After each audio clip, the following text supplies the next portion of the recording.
कसं आहे, यांचं पोटातलं ओठात आलेलं आहे. इतक्या दिवस हे पोटात होतच. आम्ही जे संविधानाविषयी बोलतोय सातत्यानं, याला कारणच हे आहे. आणि यांच्या पोटातलं आता ओठात आलेलं आहे. याच्यातून यांची मनोवृत्ती आणि मनोवृत्ती दोन्ही गोष्टी दिसतात.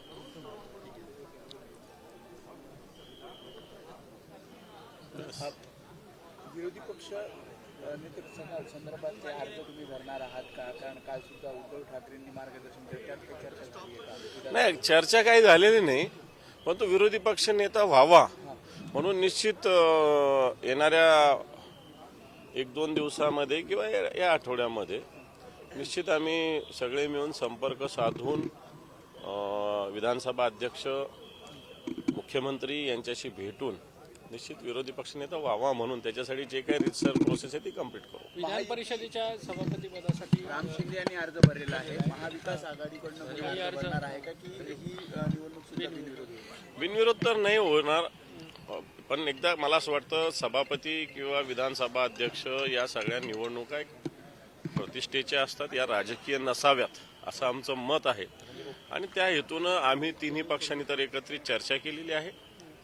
सरकारी पक्षांनी सुद्धा जर मला असं वाटतं याच्यात चर्चा केली तर निश्चित एक चांगला मार्ग आम्ही काढण्याची आमची तयारी आहे. 12 पर्यंत वेळ आहे, 1 तास वेळ आहे. कोण अजून ठरलंय कोण अर्ज भरणार? किंवा तुमच्याकडून काय अर्ज दाखल केला जाणार? ते अजून ठरवून आता आमची एक त्याच्याविषयी बैठक होणार आहे.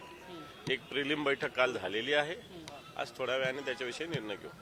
ठीक ठीक. पवार थ्रोट इन्फेक्शनचं सारखं होते तर काय करू? आता तो त्याचा थ्रोट इन्फेक्शन झालं, त्याला काय आता डॉक्टरांचा इलाज ते करत असतील. राजकीय आजार वाटतोय का?